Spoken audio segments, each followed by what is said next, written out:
un constat bien établi dans le domaine bancaire et financier est que le financement des entreprises américaines relève pour une large part des marchés financiers, alors que celui des firmes européennes est principalement constitué de prêts bancaires. Alors pour vous donner quelques chiffres, vous le savez, on estime qu'environ 70% des prêts aux entreprises sont apportés par les marchés financiers aux États-Unis, contre 30% par les banques. Alors ces proportions sont inversées en Europe, avec 70% du financement des entreprises composé de prêts bancaires et 30% apportés par les marchés des capitaux. Alors ce paysage bancaire et financier connaît toutefois de profondes mutations, avec une vive accélération, on va le voir, du processus de désintermédiation. Et donc la question qui se pose aujourd'hui, c'est de savoir jusqu'où va aller une telle désintermédiation. Alors pour répondre à cette interrogation, il convient tout d'abord évidemment de définir ce qu'on entend par désintermédiation. Alors vous le savez, même si ce phénomène consiste globalement en une autonomisation progressive des agents non financiers par rapport aux banques et donc à une réduction du rôle d'intermédiation classique des banques, eh bien, le concept d'intermédiation recouvre plusieurs dimensions. Alors, pour faire bref, je dirais que la désintermédiation renvoie au fait que, premièrement, donc, les prêts accordés par les banques ne figurent plus dans leur bilan, mais sont cédés à d'autres intermédiaires financiers. Deuxièmement, les entreprises, on le verra aujourd'hui, les entreprises à la recherche de financement délaissent les banques en faveur, selon leur taille, des marchés financiers ou d'autres modes de financement alternatifs. Et enfin, les ménages tendent à placer leur épargne de plus en plus sur les marchés au détriment des placements plus traditionnels que l'on connaît, comme les dépôts bancaires, les livrets, etc., ce que l'on appelle l'épargne bilancielle. Alors, je l'ai dit, la désintermédiation s'accélère en Europe suite à la récente crise de 2007-2008, à l'évolution de la réglementation bancaire, on va en parler, à divers éléments de contexte spécifiques ou encore, on va le voir aussi, au développement de nouvelles technologies en matière de transactions financières. Alors, si je reviens sur la crise, eh bien, vous le savez, la crise a conduit à une certaine défiance vis-à-vis des banques et dans le même temps, la difficulté de la situation financière de nombreuses entreprises a eu pour conséquence que les banques se sont révélées beaucoup plus prudentes dans l'octroi de crédit, revoyant vraiment à la hausse leurs exigences en termes de garantie, ce qui a naturellement incité les firmes à se tourner vers d'autres modes de financement. Sur les questions de réglementation, je vais être très bref puisqu'on va en parler longuement aujourd'hui, les ratios réglementaires de Bâle III réduisent la capacité des banques à octroyer des crédits dans la mesure où le nouveau ratio de solvabilité augmente le niveau des fonds propres requis pour faire face aux risques, ce qui va là aussi encourager le processus de désintermédiation. Alors, l'explosion des nouvelles technologies en matière de transactions financières, avec le développement des fintechs ou encore les technologies de type blockchain et la très vive progression du financement participatif sont aussi évidemment des facteurs qui vont amplifier très vigoureusement la désintermédiation. Les entreprises ont un accès de plus en plus facilité aux autres modes de financement que le crédit bancaire, comme les marchés financiers pour les plus grandes évidemment d'entre elles, ou le financement participatif pour les PME et les petites, très petites entreprises. Alors précisément, la dynamique, je dirais, la plus notable de ces dernières années concernant le financement des PME, des très petites entreprises et des start-up est celle suivie par le crowdfunding, ce qu'on appelle le financement participatif. Alors, à un niveau très très général, vous savez ce que c'est, le crowdfunding, ça permet à une entreprise de financer son projet en levant des fonds auprès du grand public via une plateforme en ligne. D'accord? Et donc, pour vous donner quelques chiffres, à titre vraiment d'illustration, si je prends le cas de la France, ce sont ainsi donc plus de 166 millions d'euros qui ont été levés en 2015. Je ne parle que du financement participatif ici, donc en 2015, et plus de 233 millions d'euros en 2016. Vous voyez qu'on a une progression de l'ordre de 40% entre 2015 et 2016. Donc clairement, une telle dynamique nous incite aujourd'hui à nous poser la question de savoir jusqu'où ira la désintermédiation et en conséquence, quel est le devenir, quel devenir pour les banques. Donc tel est précisément, je dirais, l'objet de cette session, qui se propose donc de répondre à cette interrogation vraiment d'une actualité, je crois, criante, en traitant donc de plusieurs points. On verra tout d'abord les aspects de réglementation bancaire, les aspects liés à l'introduction de nouvelles technologies, l'impact du rôle des banques, notamment sur la croissance, on en parlera, et on aura aussi une attention particulière à la question du financement participatif. Donc on m'a dit stop, donc je m'arrête. Merci beaucoup. Nicolas, je te laisse la parole. Quelle discipline. Merci Valérie. En tout cas, on est ravis avec Valérie d'avoir ce panel parce qu'on est sur un sujet éminemment stratégique. C'est l'avenir tout simplement du financement de l'économie européenne dont on va parler et comment nos économies peuvent continuer à se financer, dans quelles conditions et l'avenir de ce modèle. Alors donc, pour en discuter, Philippe Sedbon est directeur général de Groupama Asset Management. Mais en même temps, il a une autre casquette qui est celle de vice-président de la Société française de gestion. Donc il va nous donner un panorama vraiment large sur la question. Bruno Lafont, lui, représente les émetteurs, c'est-à-dire les entreprises, les industriels. Il est président d'honneur de Lafarge, bien sûr, mais aussi président du collège des émetteurs de Paris Europlace, donc les entreprises qui recherchent des financements. De l'autre côté de la barrière, Marianne Barbalayani est directrice générale de la Fédération bancaire française, donc elle représente l'ensemble du secteur bancaire au plus haut niveau. On a aussi, c'est pour ça que je dis que c'est un panel vraiment équilibré et intéressant, parce qu'on a aussi un régulateur avec Saeb Aigner, qui est le chairman de la Dubai Financial Services Authority, et puis qui est en même temps dans le business avec une activité privée. Il est basé à Londres. Il parlera en français, mais répondra peut-être aux questions en anglais si ce sont des questions techniques. Et puis on a à côté de moi donc Sarah Korn, qui représente en quelque sorte, j'allais dire, l'avenir de la finance, puisque elle dirige c'est un peu ça, une plateforme de crowdfunding qui s'appelle Ulule. Voilà. On commence avec Philippe Sedbon. Merci. Bonjour, merci pour votre invitation. Je vais essayer de m'exprimer, alors non pas comme la finance passée, mais en essayant d'apporter un éclairage sur l'actuel. Je voulais préciser peut-être en réaction à ce que vous avez dit précédemment, juste avant mon propos, préciser deux, trois choses. La première chose, c'est question de sémantique. Lorsqu'on parle de désintermédiation, on fait référence au financement de l'économie. Et je pense qu'on parle abusivement de financement de l'économie. Je prends ma casquette d'asset manager et de filiale de compagnie d'assurance en l'occurrence.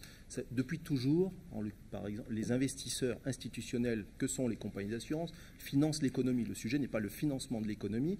Lorsqu'on achète des actions, des obligations du secteur privé sur les marchés financiers ou même des emprunts d'État sur les marchés financiers, on finance l'économie.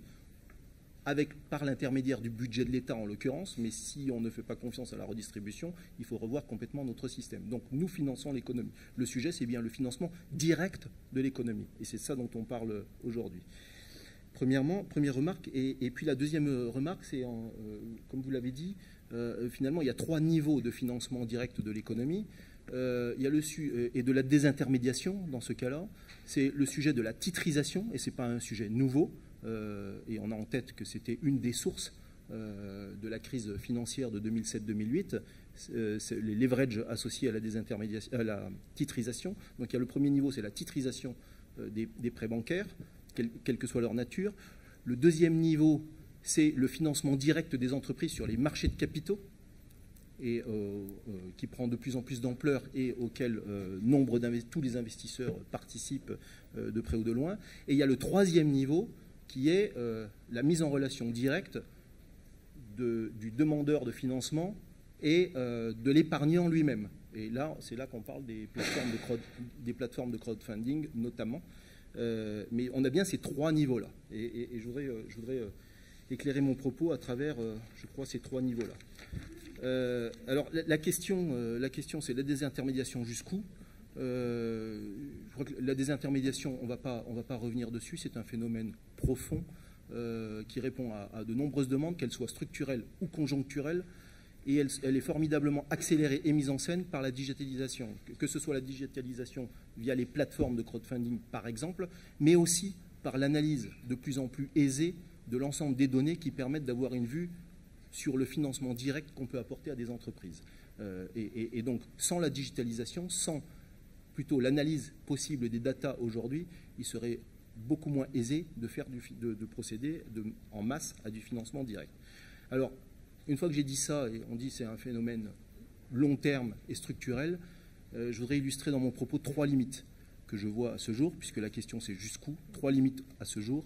La première, elle est sur l'offre elle-même, hein, la demande de financement elle-même. Le deuxième limite, c'est la structure du marché de l'épargne et de l'investissement et de la régulation qui va avec.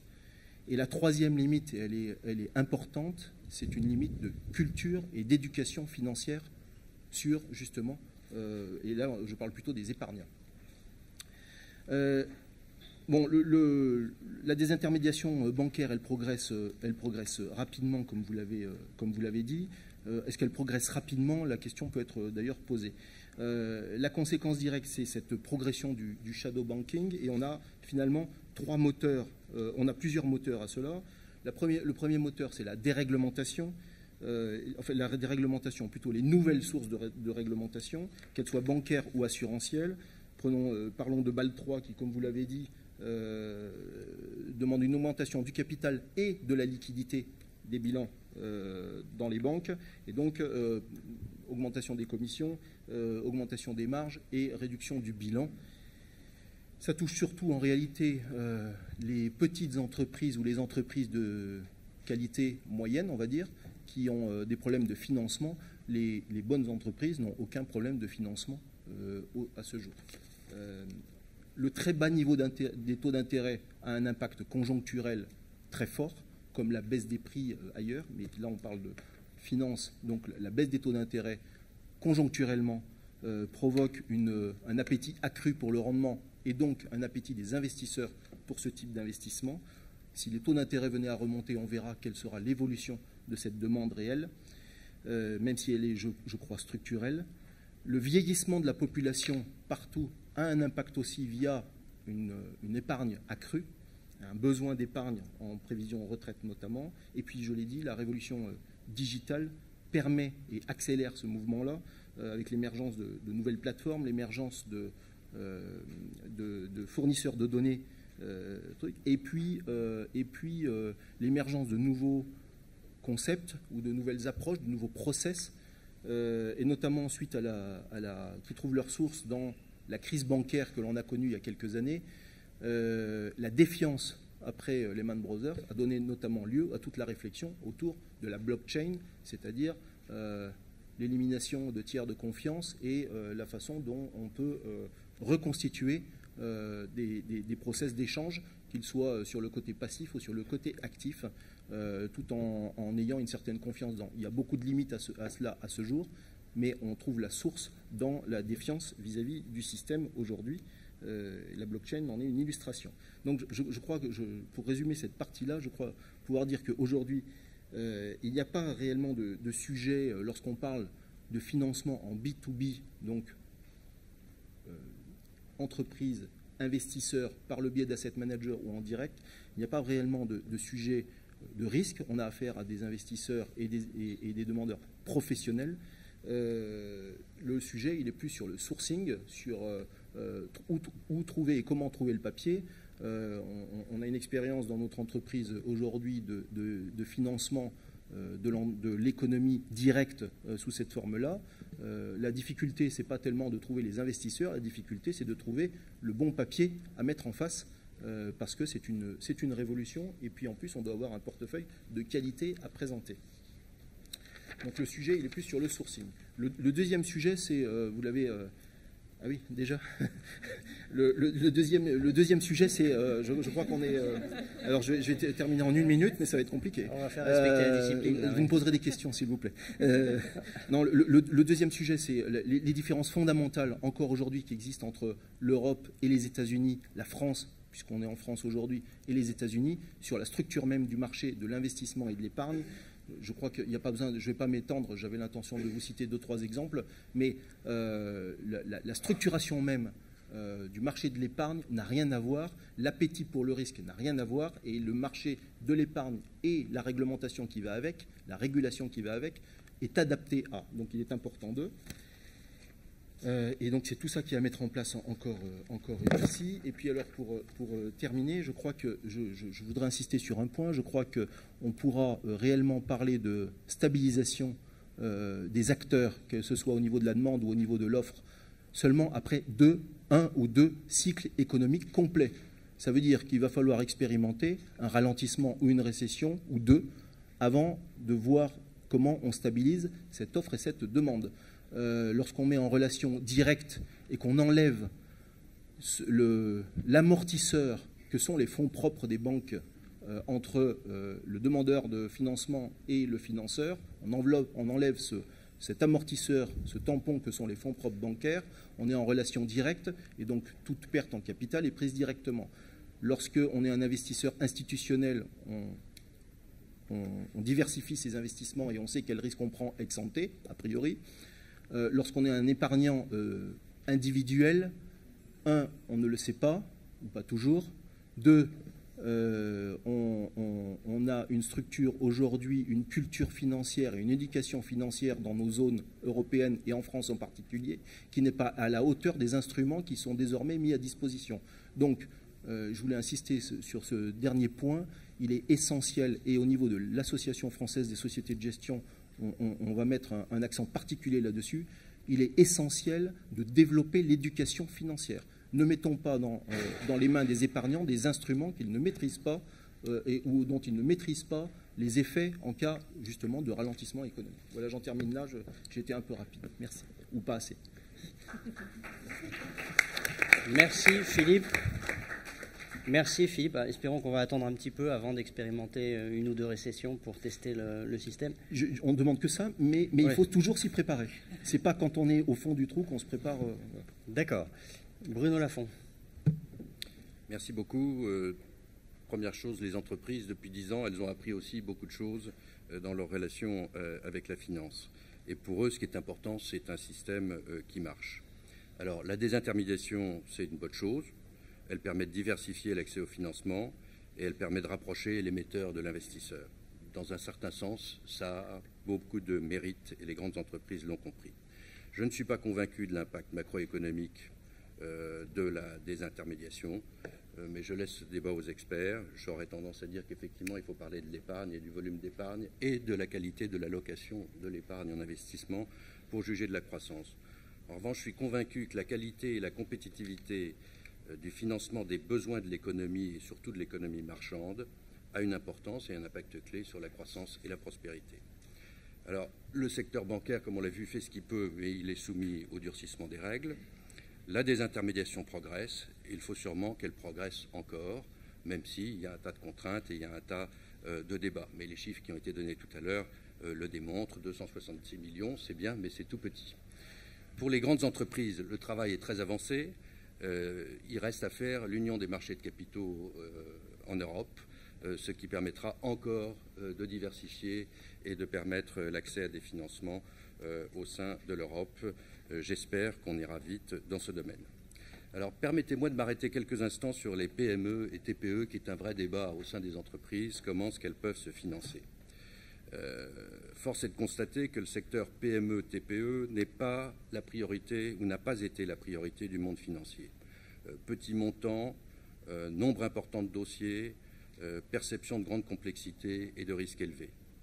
Et au moment où nos enfants rêvent d'être entrepreneurs et où les mutations technologiques vont entraîner beaucoup de changements et beaucoup de besoins de capitaux, il paraît nécessaire de se pencher plus en détail sur le financement des PME et des TPE et des start-up. Alors, pour une désintermédiation de qualité en direction de ces PME, TPE et start-up, il faut évidemment des émetteurs, des investisseurs et des opérateurs pour les rapprocher. Du côté des émetteurs, les PME et les TPE, vous avez une grande variété de préoccupations. Il y a le démarrage avec le financement du projet, vous avez la croissance et vous allez rupturer les à-coups. Il y a plein de TPE qui se cassent la figure parce qu'ils n'avaient pas prévu que leur besoin de fonds de roulement allait augmenter.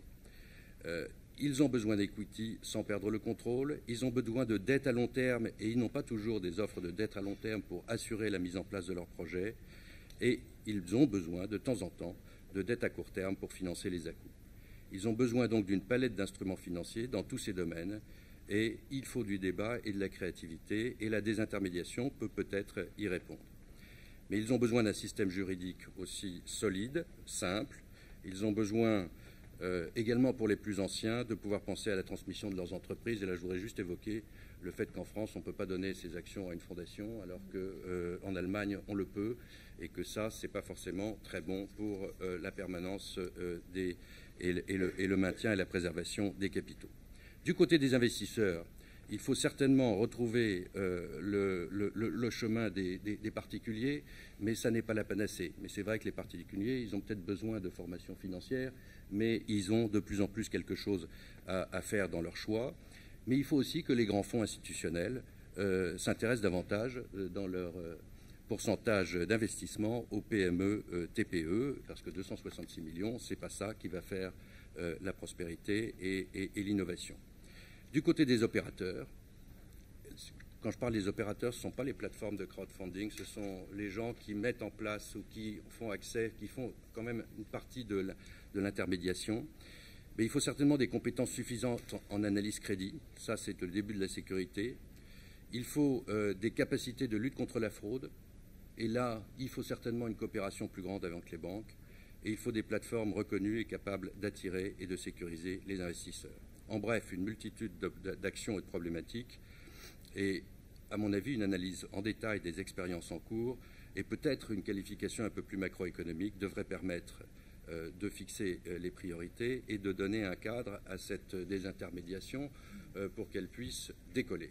Tout ceci étant dit, je pense que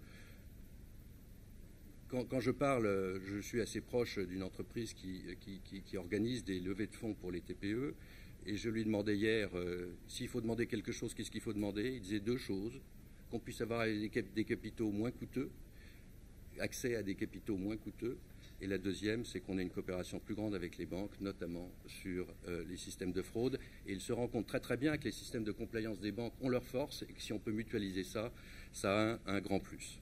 Donc la désintermédiation a donc un potentiel qui peut avoir un réel impact macroéconomique puisqu'elle va s'adresser à différents sujets qui sont vraiment des sujets économiques, mais elle ne peut pas totalement remplacer les banques dans le financement de l'économie.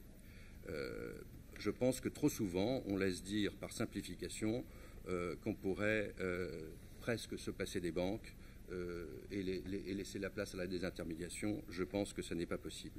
Et je vais vous expliquer pourquoi, à mon sens, et peut-être au sens des entreprises. D'abord, comme je viens de le dire, qu'il n'y aura pas de désintermédiation réussie sans la coopération du monde bancaire et peut-être sans une petite dose de régulation. Et quand je parle d'un système bancaire, c'est un système bancaire solide. La deuxième, c'est que la crise financière a montré que la désintermédiation peut être temporairement interrompue. Vous savez qu'il y a un moment, en 2009, il n'y avait plus de marché. Et que donc, à ce moment-là, seules les banques solides ont pu faire face et aider les entreprises. Troisième chose, les banques solides, nous en avons besoin également pour financer les TPE. Et j'espère que ça va redevenir un segment stratégique pour elles. Et enfin, les grandes entreprises et même les TPE ou les PME qui exportent ont besoin de la présence des grandes banques à l'étranger. Et là, je m'étonne de voir les stratégies des banques s'éloigner et prendre leur distance avec certains pays émergents, parce que là aussi, c'est une source de stabilité, c'est une source de force pour la croissance économique mondiale dont nous dépendons aussi. Alors, on ne connaît pas de pays qui marche sans un système bancaire solide et sans un contrôle efficace, c'est clair. La croissance en dépend, et de même qu'il n'y aura pas de désintermédiation sans coopération avec le système bancaire, il n'y aura pas autant de croissance si nos banques ne participent pas au financement de l'économie. Peut-être faudrait-il, avant d'introduire de nouvelles réglementations d'ailleurs, sur les banques, peut-être faudrait-il procéder à l'impact, à une étude d'impact sur cette réglementation. Voilà, pour terminer, j'espère que vous aurez compris de mon intervention que l'entreprise a besoin de financement, qu'elle a besoin de bonnes banques, que la désintermédiation est certainement une opportunité, qu'elle doit être bien managée et que, évidemment, c'est ce management et la capacité du système à fonctionner mieux qui en délimitera la vitesse et la quantité du potentiel. Merci, merci Bruno. Alors après ce qu'a dit Bruno, notamment au début sur le financement des PME, la parole est à la Défense. Marianne Barbalayani. Je voudrais rassurer Bruno Lafont. D'abord parce que la priorité stratégique numéro 1 des banques françaises, c'est le financement des PME et des TPE. Alors on peut toujours s'améliorer, mais en tout cas en France, les chiffres parlent pour nous, puisque grosso modo 90% des demandes de crédit d'investissement des PME aujourd'hui en France sont acceptées dans le système bancaire. On est le pays où le crédit bancaire pour les entreprises est le plus dynamique d'Europe, plus de 5% de rythme de croissance annuel. Donc je pense que la situation est plutôt bonne chez nous. Ce n'est pas le cas partout. C'est vrai que dans la zone euro, on continue à avoir des pays qui sont en attrition de crédit. Mais en France, ça se développe bien et on fait le nécessaire pour essayer d'être à l'écoute des PME et des TPE. Ceci dit, il y a des modalités de financement. Le financement du capital ne peut pas principalement reposer sur le secteur bancaire. Ça pose la question d'autres intermédiaires. C'est une évolution notamment réglementaire, ancienne déjà. Hein. On a, avec BAL 2, fait sortir très largement les banques du financement en capitaux. C'est un choix. Je ne sais pas s'il a été vraiment fait. C'est d'ailleurs un de mes sujets un des sujets de mon intervention. Au fond, si on reprend sur la désintermédiation, la première question qu'on peut se poser, c'est en fait de quoi est-ce qu'on parle quand on parle de désintermédiation. Alors on a eu pas mal de définitions. Moi, je vois deux domaines. D'abord, il y a la désintermédiation classique qui a été largement évoquée. C'est la désintermédiation du financement, que j'appelle plutôt, moi, débilancialisation. Ce n'est pas véritablement une désintermédiation au sens où il y a des intermédiaires. Les plateformes de crowdfunding sont des intermédiaires. Ils sont d'ailleurs rémunérés. Les fonds sont des intermédiaires. Ce sont des intermédiaires différents. Ce qui se passe et qui est un phénomène effectivement très important, c'est qu'il y a moins de financement qui passe par le bilan des banques. Et j'y reviendrai. Le deuxième sujet qui est un peu plus à la mode, c'est au fond la désintermédiation numérique. C'est-à-dire le fait que, via le numérique, un certain nombre d'acteurs nouveaux cherchent ou ont accès aux clients des banques et leur proposent, dans un certain nombre de cas, directement des services qui auparavant étaient proposés par la banque. Ça ne porte pas que sur le financement. Moi, je parlerai un petit peu des paiements aussi, qui est un sujet très important pour l'économie et qui est un des domaines dans lesquels cette désintermédiation se pose le plus. Alors, au fond, avant de décrire un petit peu ces deux phénomènes de mon point de vue, je voudrais dire qu'il y a quand même des points communs entre ces deux formes de désintermédiation. Le point commun, c'est que ce n'est pas qu'un sujet financier, c'est aussi un sujet macroéconomique, c'est aussi un sujet politique en réalité, au sens noble du terme, c'est un sujet d'économie politique.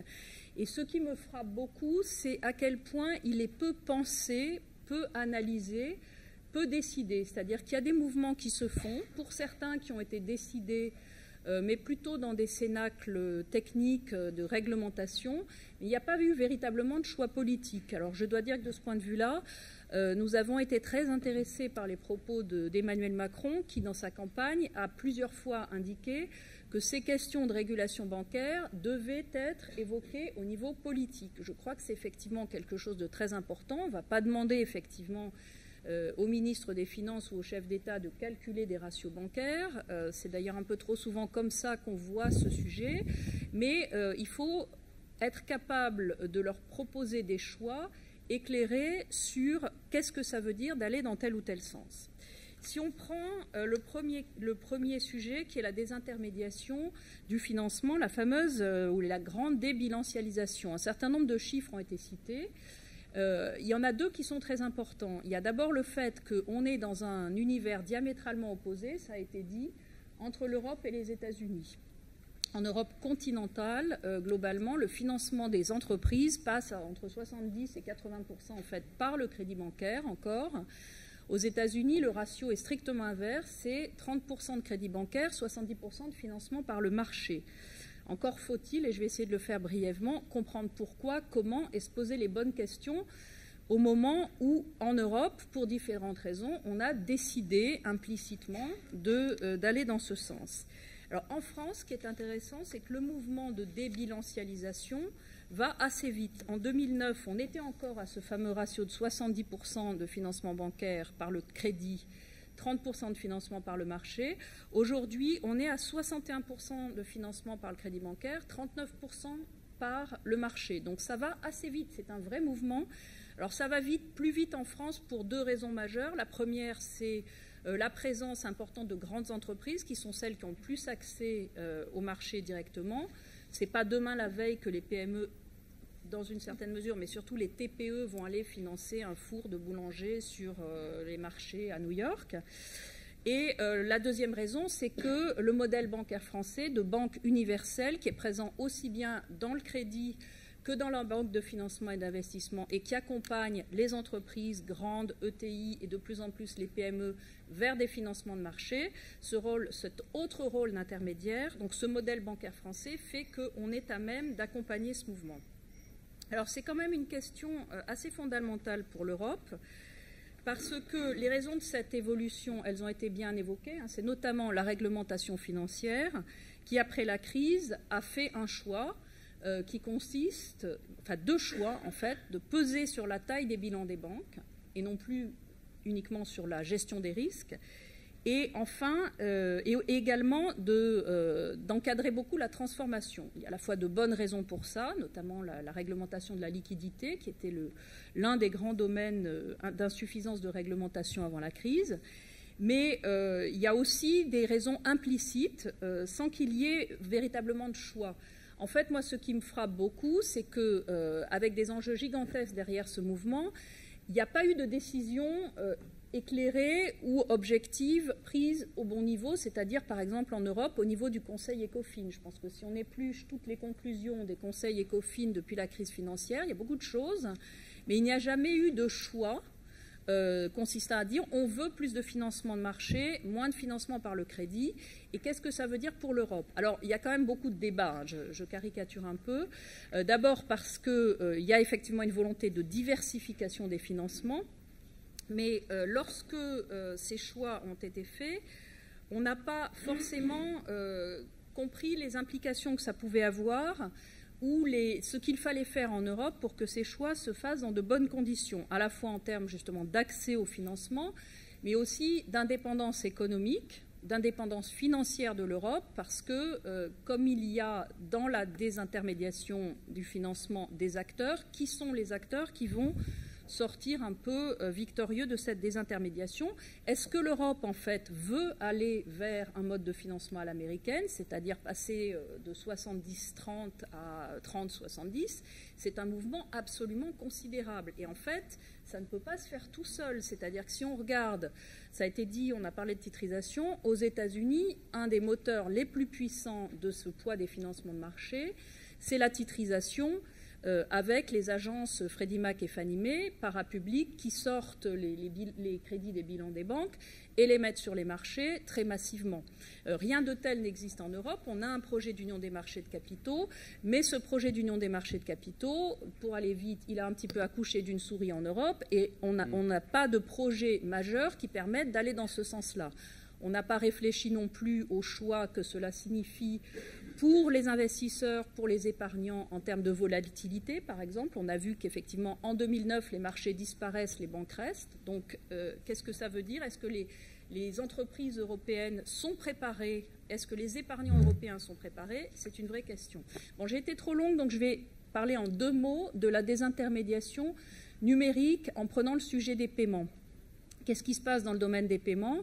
Il y a une directive européenne, puisque c'est souvent l'Europe qui prend ce type de décision au niveau réglementaire, qui impose aux banques d'ouvrir l'accès aux données des comptes de paiement de leurs clients à de nouveaux intermédiaires qui sont des agrégateurs de comptes, ils font la synthèse de vos comptes bancaires, voire à des tiers de paiement, c'est-à-dire des acteurs nouveaux qui vont, ça n'existe pas en France, mais ça existe par exemple en Allemagne, avec un acteur qui s'appelle Sofort, qui vont faire pour votre compte des opérations de paiement sur votre compte de paiement. C'est assez révolutionnaire quand on y pense, hein, et c'est un petit peu compliqué à gérer.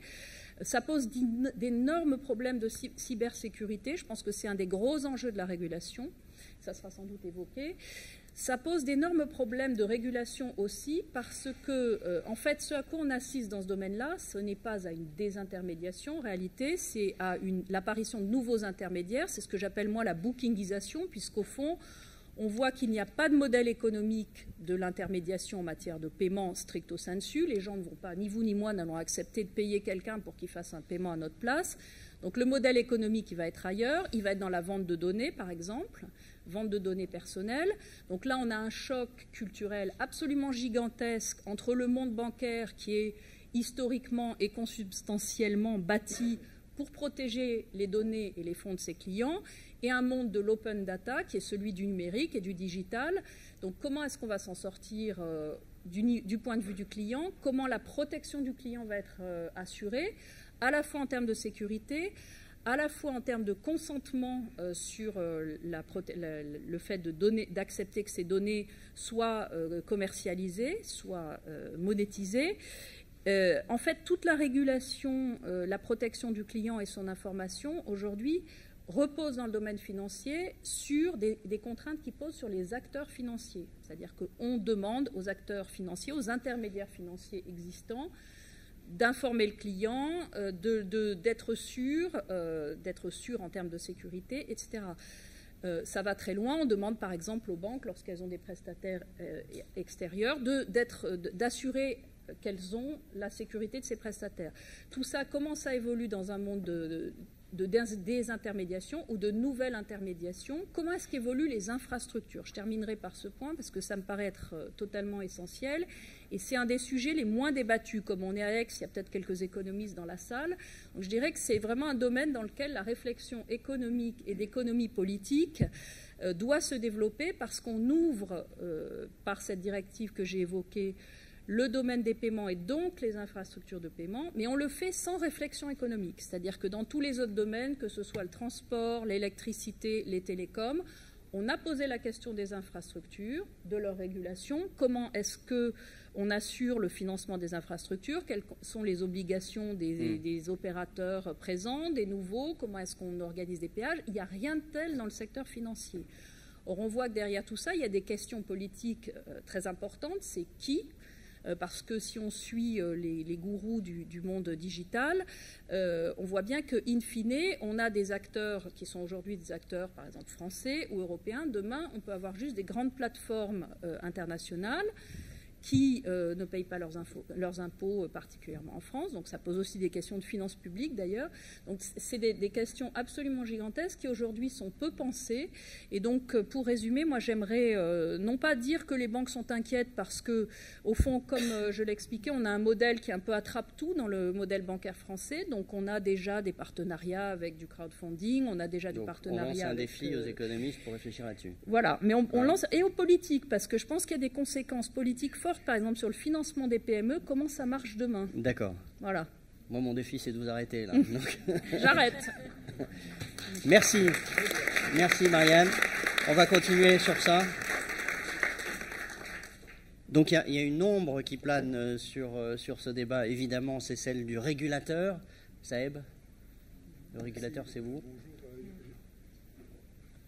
J'allais parler en anglais, mais mes collègues me disent que mon français n'est pas tellement que je crois. Alors je vais essayer de le faire en français. J'ai préparé... Un peu plus fort. Okay. Ton français est excellent, mais c'est mieux si on l'entend oui, distinctement. Alors je vais essayer de le faire en français. Oui, ça va maintenant? Oui, ok, merci. Les régulateurs ont réagi à la crise financière par des réformes dont l'élaboration a duré plusieurs années et qui viennent d'être considérées achevées, mais toutefois, dans l'effort de résoudre le problème des acteurs dits too big to fail, trop gros pour couler, nous avons échafaudé un fardeau réglementaire d'une telle complexité que de nombreux pays et institutions, sociétés, pourraient à présenter être qualifiés de too small to comply, trop petits pour s'y conformer. Et voilà que ce phénomène de la désintermédiation s'est accru. Les prêteurs ont utilisé de nouvelles contraintes réglementaires pour restreindre le crédit, donnant naissance à d'autres formes de prêts. Autre conséquence involontaire des nouvelles réglementaires sur les capitaux et la liquidité, les institutions financières ont rempli moins efficacement leur rôle de soutien à la croissance économique. Avec l'effet de push de la politique monétaire et l'effet de pull de la réforme réglementaire sur le secteur financier traditionnel, nous avons assisté à un ascenseur rapide de la FinTech. Dans une récente enquête conduite par l'Institut de la stabilité financière, la numération de la finance sont peu à peu imposées comme étant la préoccupation première de beaucoup de régulateurs dans le monde. Avec le progrès technologique, le problème de la cybersécurité est rapidement passé au premier rang des motifs d'inquiétude des régulateurs. La sécurité des données est une question tout aussi cruciale et posée avec l'utilisation de la technologie du cloud. Des risques très sérieux. Pour faire écho à un commentaire contenu dans une lettre récente de SWIFT à ses clients, la menace est extrêmement tenace, prompte à d'adapter et sophistiquée, elle n'est pas prête de disparaître. Alors les régulateurs doivent se pencher sur les problèmes de stabilité financière soulevés. Et par l'émergence de la FinTech, et avec eux sur la question de la cybersécurité, qui peut inclure le risque d'une mauvaise conduite systémique. Face à ces risques, les régulateurs et les services de conformité doivent se pencher sur leur pôle de talent et maintenant en plus sur l'intelligence artificielle. Je suis d'accord avec mes collègues, mes deux collègues qui ont dit juste maintenant qu'on ne peut pas remplacer les banques. Et dans son contexte, je ne peux pas m'empêcher de faire l'analogie avec le contrat social d'une part et un contrat fondé sur une application d'autre part. Et on doit réfléchir, dans les crises, c'était les banques qui étaient toujours, qui faisaient leur rôle. Un autre problème qu'il convient de soulever ici est la limitation de l'approche taille unique. Les régulateurs prudentiels doivent concentrer leur attention sur les participants du marché et les plus importants au plan systémique et les plus actifs au plan international, qui constituent un risque pour le système financier mondial. Appliquer les mêmes règles en matière de capitaux et liquidités avec acteurs les plus gros et aux plus petits finit souvent pour écraser et écarter les plus petits d'entre eux. Les institutions domestiques sont indispensables pour faciliter la croissance des petites et moyennes entreprises. En dernier lieu, je souhaiterais réitérer mon appel sur la place à accorder à une éducation financière systémique. Celle-ci agit comme un antidote partiel à la division sociale. Ces derniers temps, le secteur bancaire semble avoir perdu son rôle de bien civique fiable au sein social. J'essaye. Peut-être. Et si c'est faux, c'est mon français. Alors voilà. Les inégalités économiques sont largement perçues comme une cause première des séismiques politiques auxquelles nous avons assisté en 2016 et en 2017 et qui menacent toujours de ressurgir. Résoudre ces difficultés devrait figurer à l'agenda des principales priorités de chaque décideur. Ces problèmes ont un dénominateur commun, non seulement dans l'univers financier et réglementaire, mais aussi dans la sphère politique et dans les bouleversements qui ont fait perdre de vue aux politiciens les raisons mêmes de leur élection, raisons que nous, en tant que banquiers et régulateurs, défendons. Au début de ma carrière, les banquiers étaient perçus comme des piliers de la société, Ils ont été de même pour les régulateurs. Je me demande, est-ce que bien ainsi que la société nous perçoit aujourd'hui, je ne sais pas en France, mais je sais qu'en Amérique et en Angleterre, c'est pas. Voyez comme il est devenu difficile d'accomplir ne serait-ce que la chose la plus simple, l'ouverture d'un compte bancaire ou la recherche de financement pour entreprises sont devenus un véritable cauchemar en termes de procédure. Mais peut-être pas en la France, ou peut-être pas en Aix-en-Provence. Les jeunes aujourd'hui qui tiennent les clés du futur rejoignent ceux qui n'ont pas pleinement bénéficié des richesses extraordinaires qui ont été créées. Ce sont les jeunes qui abandonnent les institutions financières autrefois fiables et bien établies et qui préfèrent se tourner vers leur père et vers l'innovation. Ils nous demandent de faire preuve d'empathie et d'esprit d'égalité, des qualités que l'on ne nous reconnaît pas. S'agisse des partis prenant de manière plus large, qui était frappé par une phrase que j'ai vue dans The Economist, et j'essaie de la traduire, en prenant la décision de vous tenir à l'écart de la politique, nous prenons la décision de permettre à d'autres personnes de la façonner et d'exercer un pouvoir sur nous. Cette idée a trouvé écho parmi nos jeunes, dont beaucoup, en tout cas au Royaume-Uni, regrettent à présenter de n'avoir pas voté au référendum sur le Brexit et se sont massivement rendus avec urne lors des dernières élections.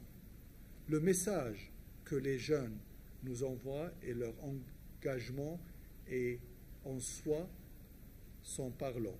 C'est un signal positif, mais soyons à la hauteur du défi et agissons bien en changeant notre façon d'agir pour le mieux. Alors voilà, et je vous remercie. Merci.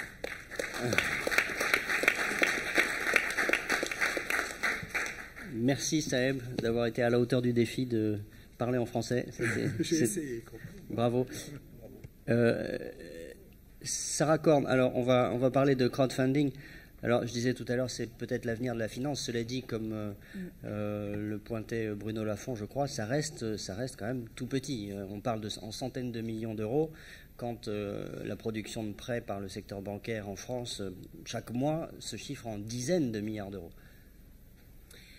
Alors, peut-être vous présenter très rapidement Ulule. Ulule, c'est une plateforme de financement participatif qui permet à des projets culturels, solidaires et entrepreneuriaux de se faire financer par la foule. Et donc, pour comprendre le crowdfunding, il faut comprendre les différentes réalités du financement participatif et les différents métiers. Dans le financement participatif, il y a évidemment le crowdfunding en equity. Donc le principe est simple, on investit dans des TPE et on a évidemment un retour financier sur les projets. Il y a des très belles plateformes françaises qui se sont lancées en equity, je pense notamment à WeSeed. Il y a des plateformes de prêt où là on prête, donc le prêt peut être rémunéré ou non rémunéré d'ailleurs, et des plateformes comme Unilend qui sont structurées aujourd'hui et qui se développent très fortement. Et il y a un troisième métier qui est le métier qui concerne Ulule, qui est un métier dans lequel donc, on appelle le crowdfunding reward-based. C'est un crowdfunding où quand on investit, quand on soutient un projet, on ne va pas chercher de retour financier, on va chercher à s'investir dans un projet. On va chercher à participer à une histoire, à une aventure entrepreneuriale, et on va pouvoir avoir en échange de sa contribution. Ça peut être de l'ordre de l'expérience, on peut rencontrer le porteur de projet. On peut évidemment, quand on est dans le cas d'un produit qui est vendu, prévendu par un entrepreneur, avoir ce produit en avant-première. Donc on peut avoir des contreparties tangibles, mais jamais de retour financier. Ça, c'est important pour bien comprendre les différentes réalités du financement participatif. Et Ulule, aujourd'hui, c'est un peu plus de 18 000 projets qui ont été financés depuis la création en 2010, à travers donc, une collecte de près de 90 millions d'euros.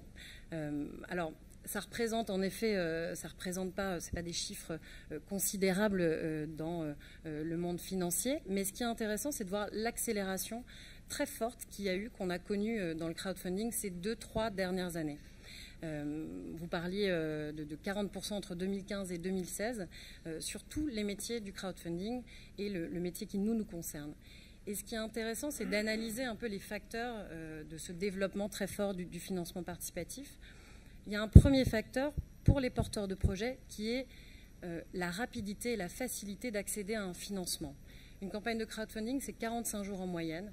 Donc très rapidement, on est capable d'aller chercher, via le grand public, via une communauté, un financement.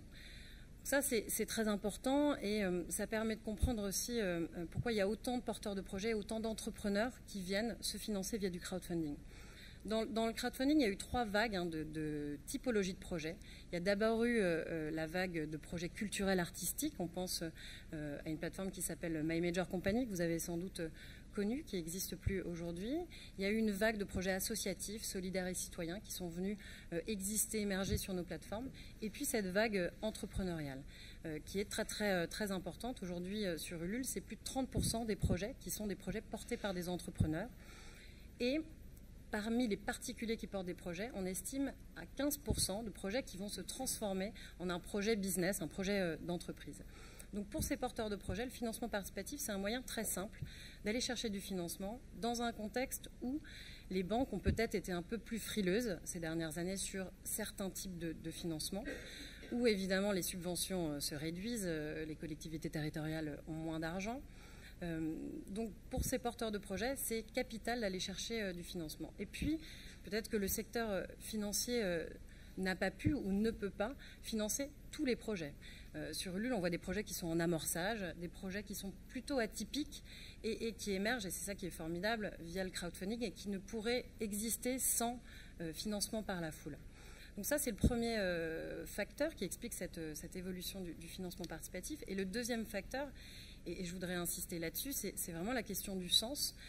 Aujourd'hui, cette évolution du financement participatif, c'est le reflet d'une génération qui a envie d'être acteur de son propre changement, qui a envie de prendre les rênes, d'entreprendre sans plus attendre et de se lancer dans des projets ou de contribuer à des projets qui font du sens, qui ont un impact très fort, qui très souvent remettent l'humain au cœur du projet, où il y a un impact fort qui soit social, environnemental, sociétal. Donc ça, c'est très important de comprendre que la société civile veut aussi choisir les projets, ce qui n'est pas possible dans le secteur financier classique, en tout cas pas de la même façon, et avoir un accès direct, facilité avec des entrepreneurs. Ce qui intéresse les contributeurs sur Ulule, c'est d'être mis en contact directement avec un porteur de projet, un entrepreneur, et de faire partie de l'histoire.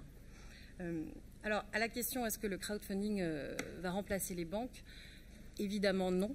Nous, on a toujours été assez convaincus que le crowdfunding était très complémentaire des banques, notamment puisque les porteurs de projets qui viennent nous voir sur nos plateformes viennent chercher du crowdfunding. C'est un financement qui est complémentaire, très souvent complémentaire de financement plus traditionnel bancaire, complémentaire de subventions, voilà, d'autres modes de financement. Et ça, c'est très important. Les porteurs de projets, les entrepreneurs, ils viennent chercher autre chose que du financement sur les plateformes de crowdfunding. Ils viennent chercher une façon de tester leurs produits, leurs idées, leurs concepts auprès d'un public. Ça, c'est très important. De se mettre dans une dynamique de co-création, d'avoir un retour. C'est finalement, le crowdfunding a un peu réinventé la façon dont on faisait une étude de marché. Et puis, cette capacité à aller fédérer une communauté. Et ça, c'est très important, c'est clé. Quand on réussit une collecte de crowdfunding, on n'a pas seulement levé de l'argent, on a aussi fédéré, associé autour de son projet, agrégé un très grand nombre de personnes, et c'est une vraie preuve de concept. Alors, chez Ulule, nous avons développé des partenariats avec des banques assez rapidement qui, évidemment, s'intéressaient à l'émergence du crowdfunding. On a initié un premier partenariat avec BNP Paribas, avec qui aujourd'hui, et je voudrais partager avec vous 2 exemples très concrets de choses, de synergies intéressantes à imaginer. On a lancé une plateforme de crowdfunding en Belgique, en marque blanche, avec Hello Bank. Donc Hello Bank voulait tester le financement participatif. En fait, Hello Bank a compris assez vite, dans le cadre de notre partenariat, que le moment de lancement d'un projet entrepreneurial, c'était un moment clé pour un entrepreneur. C'est un moment clé dans une vie. On lance un projet entrepreneurial ou même un projet de vie ou autre, c'est un moment clé et la banque a un rôle à jouer à ce moment-là. Donc ils ont lancé cette plateforme qui s'appelle HelloCrowd et qui aujourd'hui est véritablement un nouveau mode d'acquisition de clients, d'entrepreneurs pour la banque. Et le vrai défi aujourd'hui pour nous, dans notre partenariat avec BNP Paribas, et je terminerai là-dessus, c'est que le crowdfunding puisse être vraiment intégré dans l'analyse des dossiers pour les banquiers et que ça puisse être une vraie preuve, une vraie garantie pour offrir d'autres services financiers. Et c'est ce qu'on est en train de réussir à faire. On va lancer là, dans quelques semaines, un POC, un pilote qui va permettre à tous les entrepreneurs qui passent sur Ulule, qui réussissent leur campagne de crowdfunding, s'ils le souhaitent, d'avoir un accès facilité à du crédit à taux bonifié. Et ça, pour nous, c'est une petite victoire parce qu'on voit bien que le crowdfunding, c'est un tremplin, mais qu'évidemment, tous ces entrepreneurs créateurs ont besoin pour se développer, ont besoin pour changer d'échelle, d'autres types de financement. Je crois que j'ai Merci, Sarah.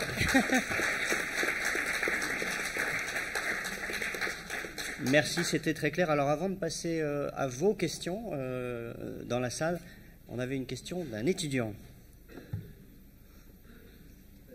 Alors, venez là. Alors, bonjour. Ma question concerne plus précisément donc, le crowdfunding, mais j'aurais aimé avoir l'avis de plusieurs des acteurs de cette conférence. Je me demandais dans quelle mesure on peut le voir comme un financement qui est plus démocratique, dans le sens où on va confronter des projets à l'avis du grand public, qui va avoir des critères, des valeurs plus différents, comme la solidarité ou la protection de l'environnement, que des acteurs plus classiques qui vont s'intéresser peut-être plus à la solvabilité ou à des conditions qui expliquent qu'ils vont être peut-être plus frileux dans certains cas. Donc voilà, dans quelle mesure cette démocratisation du financement existe ou pas? Vous voulez que je commence à répondre? Alors, oui, c'est un véritable outil de démocratie participative, puisqu'on donne une voix très importante aux contributeurs, au grand public, pour finalement plébisciter ou non un projet. Et nous, on essaie de travailler davantage avec des collectivités, par exemple, pour s'inscrire dans une démarche qui sera beaucoup plus bottom-up et plus top-down, comme on peut le voir. C'est-à-dire, on décide de grands axes d'intervention et voilà, de grandes causes ou d'organisations que l'on souhaite financer. Là, l'idée, c'est de faire confiance au public pour sélectionner des projets et valider la pertinence ou non d'un projet. Donc oui, c'est un nouveau mode de financement démocratique de projets. Alors c'est peut-être démocratique en effet, c'est pas forcément moins cher que le financement bancaire. Alors, c'est-à-dire que ça dépend. Il y a deux catégories. Il y a le crowdfunding qui est en fait du financement business, je dirais. Et puis il y a ce que Madame a évoqué. Moi, je suis 100% d'accord. Hein. Il y a aussi du financement qui est gratuit, où les gens attendent d'autres choses que une rémunération de leur financement. C'est pour ça que c'est un vaste sujet, même s'il est effectivement quantitativement aujourd'hui assez limité. Pour ça aussi qu'il intéresse les banques, parce que, comme beaucoup d'ailleurs de fintech ou de sujets qui passent par le digital, ça permet de transcender un certain nombre de barrières. C'est-à-dire qu'en fait, là, on a à la fois le monde au fond de l'associatif, du non-profit, etc. Si possible, d'ailleurs, c'est un des besoins des entrepreneurs, des créateurs d'entreprises, de l'accompagnement, parce que souvent, c'est ce qui pêche un peu, et au-delà du test initial de marché, c'est-à-dire est-ce que les gens vont s'intéresser à mon projet, ce qui est important, c'est aussi est-ce que je vais tenir la route sur le long terme. Donc il y a cette partie non-profit et il y a la partie purement business. Quand on parle des plateformes de crowdfunding, ce ne sont que d'autres formes d'intermédiaires financiers, soit sur les capitaux propres, l'equity, soit sur le prêt. Ils sont souvent plus chers en matière de prêt, beaucoup plus chers d'ailleurs que les banques. Ça pose une question de risque parce que lorsqu'on met directement en relation le prêteur, personne privée envers une entreprise, ça pose des questions de diversification parce que le jour où Madame Michu, qui a un peu de sous, va vider son livret A et le mettre sur une PME parce que ça sera du love money ou autre, mais simplement parce qu'elle aura été démarchée. C'est une vraie question. Si c'est Madame Demichu qui a un peu plus de sous, ça posera d'autres questions parce que effectivement, bon, ça peut être un peu plus adapté, mais enfin, c'est vrai que ça pose des problèmes de régulation. Est-ce que c'est plus démocratique ou pas? Vous savez, il y a une historique dans le financement qui a toujours été de se rapprocher du terrain et des clients. On a une longue histoire en France avec les banques coopératives, par exemple, qui ont souvent été créées pour être proches de catégories de population qui se sentaient exclues du crédit, type agriculteurs, petits entrepreneurs, etc. Il y a eu une vague très intéressante dont on ne parle pas assez aujourd'hui avec le microcrédit, dans lequel on s'est aussi beaucoup investi, nous, à la Fédération bancaire française, parce que là aussi, on touche des catégories différentes. Et aujourd'hui, le crowdfunding fait des choses différentes avec les moyens, en plus du numérique, qui sont considérables, et ça permet effectivement de concilier des approches qui sont à la fois une très très forte demande de la société, effectivement, de s'impliquer, mais on le voit dans la gestion de fonds avec les fonds d'investissement socialement responsables, qui font l'objet d'une énorme demande. On le voit vis-à-vis des banques, on le voit en matière d'éducation financière. Nous, on a un énorme programme d'éducation financière à la FBF qui s'appelle les clés de la banque, où il y a une énorme consultation de ce site parce que les gens ont vraiment besoin de comprendre, de s'investir personnellement, et le crowdfunding le permet. Philippe ? Juste un mot là, pour répondre très, très directement à votre question. Je crois que je n'opposerai pas les deux du tout, parce que comme vous l'avez dit et comme l'a dit Madame en parlant de Ulule, c'est très complémentaire. C'est très complémentaire parce que vous ou moi, en tant qu'individu, on a plusieurs projets différents qu'on poursuit, soit en parallèle, soit successivement. Je peux avoir comme envie de financer le projet du magasin de quartier à côté de chez moi, mais en même temps, j'ai besoin de préparer l'acquisition de ma résidence principale et j'ai besoin de préparer ma retraite. Et on voit bien que dans un cas, je peux faire ça pour participer à un projet sans en attendre un retour financier. En revanche, quand je prépare ma retraite, enfin pour vous, ça sera beaucoup plus loin, pour moi, ça sera un peu plus près, mais j'ai besoin quand même d'un retour financier pour me prémunir contre l'inflation, et préparer mes besoins futurs. Donc, par exemple, nous, en tant que société de gestion, collecteur d'épargne, on a bien des demandes de rendement associées parce que les épargnants eux-mêmes, vous, tous, nous tous, on a besoin, dans le futur, de pouvoir faire face à différents ou servir différents projets. Donc c'est parfaitement complémentaire, ça n'est pas à opposer. Question oui. Madame, monsieur, je ne sais pas. Madame, allez-y. S'il vous plaît, moi, ma question est double. D'une part, j'aimerais savoir un peu quels sont les investisseurs et les prêteurs de ces plateformes et comment vous les sélectionnez et quelle est leur exigence en termes de duration de leur intervention. Mais j'ai été un peu déçue, mais pas dans le sens péjoratif du terme, de conclure de moi-même qu'en fin de compte, vous allez être tout simplement des courtiers des banques. Au final, j'ai peur que ce courant ne se transforme. Alors pourquoi ? Pourquoi? Est-ce que c'est une exigence financière ou de la hauteur des moyens des gens? Alors, peut-être pour répondre à votre première question, pour ce qui concerne Ulule, Ulule s'est toujours développé sur fonds propres jusqu'à septembre dernier. On a eu cette chance d'avoir des fondateurs qui ont développé petit à petit l'entreprise qui avait à cœur de démontrer qu'il y avait un modèle économique viable avant de se développer, avant de lever des fonds et voilà, avant de dépenser largement les fonds levés. Donc on a réussi à le démontrer. Il y a 1 an et demi, on est arrivé à l'équilibre. Alors comment on y arrive? En étant une plateforme généraliste et sur un très grand volume de projets. C'est ce qui fait qu'aujourd'hui, on est une des seules plateformes pratiquement dans notre métier en France à être une plateforme viable. On a levé des fonds, on a levé 5 millions d'euros en septembre dernier pour grandir. Pourquoi? Parce qu'on est une plateforme web, comme je le disais, ça marche parce qu'il y a un très grand volume de projets. Donc nous, notre défi, c'est d'être demain leader européen, ce qu'on est, mais d'être leader international, en tout cas d'être dans les 2-3 grandes plateformes mondiales. Donc cette levée de fonds, elle nous permet d'accélérer et d'investir dans des pays et de monter des équipes dans des pays. Donc on est aujourd'hui dans 5 pays. La question que vous posez sur, justement, est-ce que demain, les plateformes de crowdfunding vont toutes être rachetées par des banques On a eu quelques exemples récemment. C'est intéressant de voir récemment ces derniers jours. Notre concurrent qui a été racheté par la Banque Postale. Bon, je ne vais pas parler à leur place. Nous, ce qui nous anime chez Ulule, c'est justement l'indépendance. C'est de pouvoir rester indépendant et être complémentaire des modèles bancaires.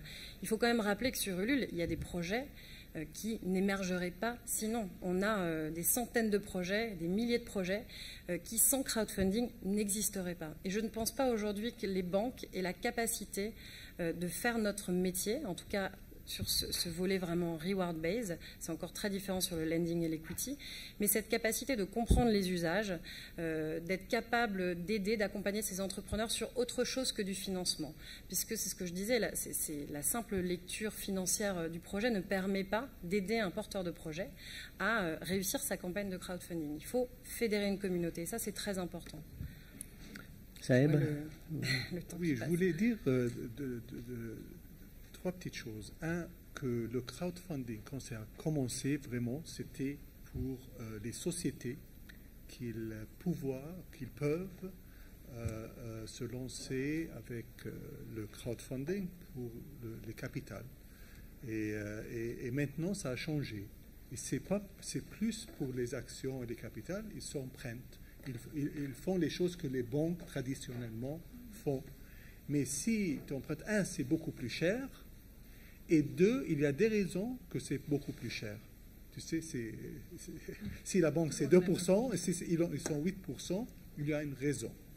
Et pour les régulateurs, si on règle le crowdfunding, tout le monde dit « Ah, regardez, vous arrêtez ça, vous arrêtez le crowdfunding, vous êtes très difficile », qui n'est pas toujours vrai. Mais si on ne règle pas et ils perdent leur argent, tout le monde va dire « Ah, c'est pas réglé, pourquoi tu n'as pas réglé ?» Alors, c'est très compliqué, mais je crois que si le crowdfunding reste très simplement ce qu'il faisait, c'est pour les sociétés, pour voir la capacité de leur action, et pas entrer dans les domaines banquiers et financiers, parce qu'ils n'ont normalement, pas avec vous, mais normalement, ils n'ont pas l'expertise, ils n'ont pas les départements de crédit, ils ne peuvent pas faire ces choses, mais c'est pour ça, ils sont 8, 10%, 12%. Il y a une raison pour ça. Mais c'est un argument politique et social. Alors c'est très compliqué, mais je crois que c'est bien d'avoir le crowdfunding pour les raisons sociales qui ont commencé, même si c'est commercial. Mais pas qu'ils entrent dans le domaine financier banquier s'ils ne sont pas régulés. Voilà, très simplement. Alors, malheureusement, on arrive au terme. Ou alors, vous avez une question vraiment hyper rapide, monsieur ? Mais vraiment rapide. Deux questions très rapides. Oula. La première concerne les vertus respectives de la finance directe, de la finance indirecte. On dit toujours que la finance indirecte présente pour avantage d'être plus sûre, donc par le jeu des banques, mais de coûter finalement un peu plus cher. Et que la finance directe, au contraire, peut permettre de faire des économies. Donc ma question peut-être à Bruno Lafont, est-ce que les entreprises qui sont allées vers la finance directe en ont pleinement bénéficié ? Autrement dit, ont eu un coût du capital qui a été affaibli. C'est une question de taille, ou bien c'est simplement une question... On a compris. Et je complète, si vous permettez, ma deuxième question, mais on pourra peut-être en parler après. On en parlera après. Il se passe des choses au niveau de la réglementation bancaire aux États-Unis. Autrement dit, il y a un démantèlement qui est en cours de tous les engagements qui avaient été pris dans le cadre de la présidence Obama. Que vont faire les banques françaises par rapport à cela ? Alors là, ça, c'est un autre vaste sujet. Bruno Lafont sur le premier, parce que sur le deuxième, je pense... Oui, j'ai dit tout à l'heure le financement d'économies compétitives, et je pense qu'effectivement la désintermédiation et l'accès direct au marché a permis des optimisations, d'ailleurs avec l'aide des banques qui n'auraient pas pu... il y a la question aussi de la taille des crédits ou des obligations qu'on peut lever en fonction de l'appétit des marchés à certains moments, c'est clair.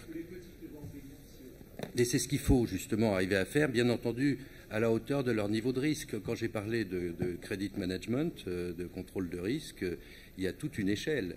Et donc, il faut respecter ces échelles. Et il y a toute une question là également de fair playing field et de... Valérie, J'ai une demi-seconde pour répondre à la question que vont faire les banques françaises. Alors d'abord, ce n'est pas les banques qui décident de la réglementation. On a des autorités. On sent une pointe de regret, mais c'est comme ça. Oui. Ceci étant dit, c'est une question extrêmement importante. Alors d'abord, je vais peut-être vous surprendre un petit peu, mais les banques, en tout cas en France, nous ne sommes pas opposés à la réglementation. On a soutenu de nombreuses réglementations. On a toujours considéré... On parlait tout à l'heure de banques solides. On a toujours considéré qu'une des raisons pour lesquelles le secteur bancaire français a bien traversé la crise, il n'y a pas eu de nationalisation, il n'y a pas eu de coup net pour les finances publiques de la crise financière. Pourquoi?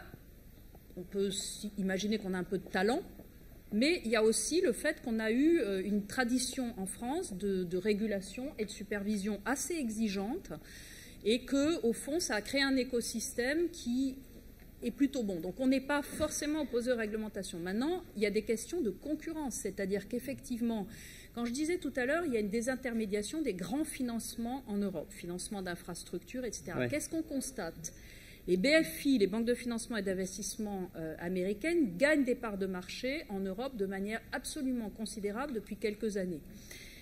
S'il y a une déréglementation aux États-Unis et si l'Europe crée une espèce de fardeau supplémentaire en matière de réglementation, qu'est-ce qu'on aura? On aura des acteurs beaucoup plus agiles qui vont continuer à prendre des parts de marché, ce qui pose un vrai problème d'indépendance, de souveraineté, pas qu'en Europe d'ailleurs, je pense qu'on pourrait en parler ailleurs. On parlait de dérisking. C'est Bruno Lafont qui a posé la question du dérisking.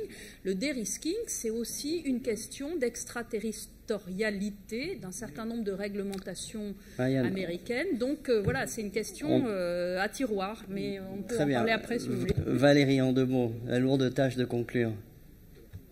Merci beaucoup, Nicolas. Donc, je vais conclure en 1 minute 30.